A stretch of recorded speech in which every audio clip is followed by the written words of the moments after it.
Graça e paz do Senhor Jesus, gravando hoje Jeremias capítulo 39. Hoje a gente vai chegar num ponto crucial da história de Jeremias, que demonstra principalmente a fidelidade de Deus para aqueles que o servem e para aqueles que ajudam aqueles que o servem.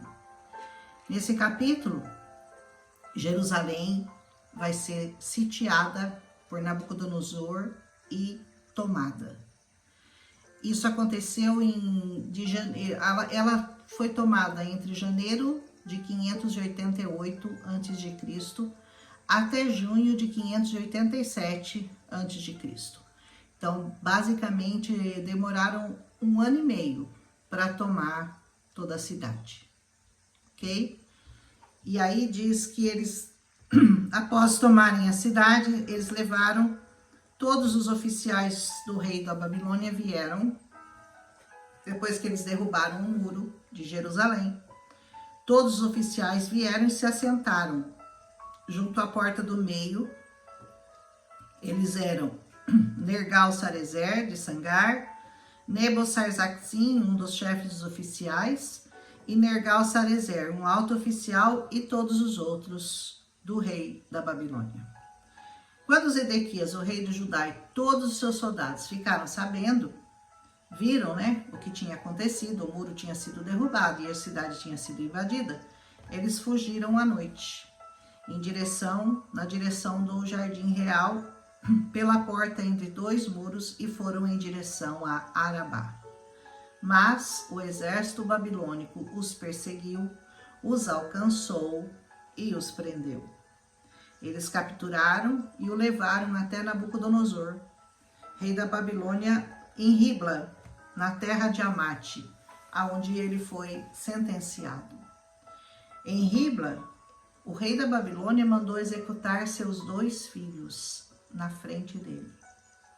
E depois de matar todos os nobres também de Judá, ele mandou furar os olhos de Zedequias e prendê-lo em correntes de bronze para levá-lo para a Babilônia. Que sentença triste, para Zedequias, que recebeu todas as oportunidades dadas por Deus para que tivesse se rendido, e nada teria acontecido, inclusive eles teriam salvo a cidade, porque a cidade depois foi derrubada, incendiada. Se ele tivesse seguido os conselhos de Jeremias e tivesse se rendido ao Senhor, antes, se rendido aos conselhos do Senhor, se rendido à palavra que o Senhor tinha dito. Muitas pessoas esperam a tragédia acontecer, esperam ser levados cativos, esperam perder a visão, como foi o caso do Zedequias, do rei, quando ele podia ter se rendido às palavras do Senhor, quando o Senhor profetizou a ele que ele deveria se render e se entregar. Ele teria poupado muito sofrimento, teria poupado a morte de seus filhos, teria poupado, enfim, teria poupado tudo que aconteceu de ruim para ele. Mas os babilônios então incendiaram o palácio real, a casa do povo, derrubaram os muros de Jerusalém. Nebuzaradã, comandante da guarda, deportou para a Babilônia todo o povo que restou na cidade, e só deixou nela aqueles que tinham se rendido a eles, e o restante dos artesãos e aqueles mais pobres do povo. Os que não tinham nada, esses eles deixaram na cidade. E também deu a eles vinhas e campos, para que eles continuassem lá. Mas o Nabucodonosor deu ordens específicas a respeito de Jeremias. Para o Jeremias, a ordem do rei foi diferente. Ele diz assim: vá buscá-lo e cuide muito bem dele. Não o maltrate e faça o que ele vos pedir. Interessante que o Jeremias foi mais bem tratado pelos babilônios do que pelo seu próprio povo. Porque o povo mandou prendê-lo, mandou jogar na cisterna, mandou espancá-lo, enfim. Ele foi mais bem tratado nas mãos do inimigo do que nas mãos do seu povo. Dá para entender? Então, o Nebuzaradã, o comandante da guarda e um dos chefes dos oficiais, um alto oficial e todos os outros, mandaram tirar o Jeremias do pátio da guarda e o entregaram a Gedalias, o filho da Icã, filho de Safã, para que o levasse até a residência do governador. E assim Jeremias pôde permanecer no meio do seu povo. Que maravilha, né? Enquanto ele esteve preso no pátio da guarda, o Senhor novamente lhe dirigiu a palavra. Ele diz assim: vá dizer a Ebed-Meleque, o etíope, vocês lembram do etíope?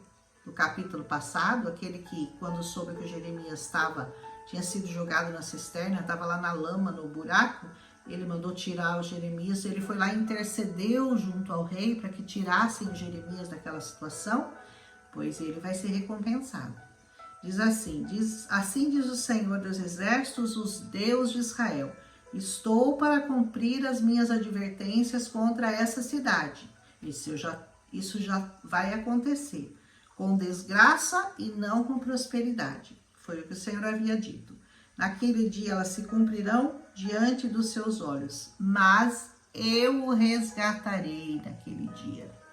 Eu o resgatarei naquele dia, declara o Senhor. Você não será entregue nas mãos daqueles a quem você teme. Eu certamente te resgatarei. Você não morrerá pela espada, mas escapará com vida, porque você confia em mim, declara o Senhor. Todos aqueles que confiam no Senhor escaparão com vida. Como eu já disse, como aconteceu com Jeremias e como aconteceu com esse etíope que defendeu o profeta, que o amparou nas horas difíceis, que intercedeu por ele junto ao rei. Ele foi livrado.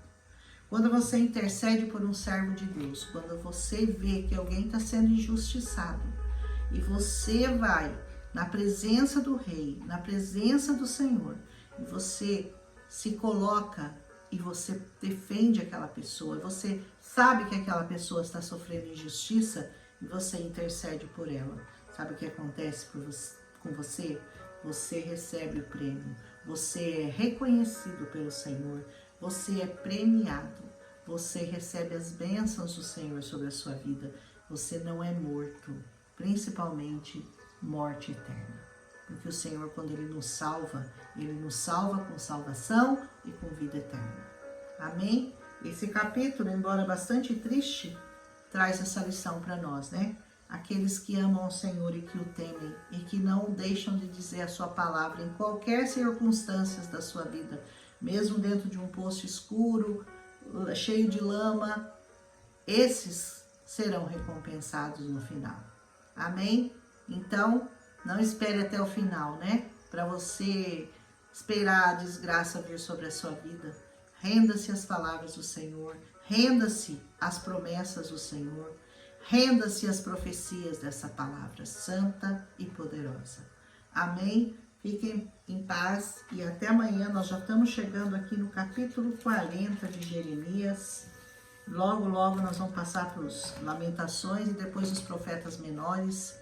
E assim a gente vai caminhando. Não vejo a hora de chegar no Novo Testamento, né? Eu tô empolgada em chegar no Novo Testamento, mas a gente não consegue entender muitas coisas do Novo se a gente não tiver passado pelo Velho Testamento.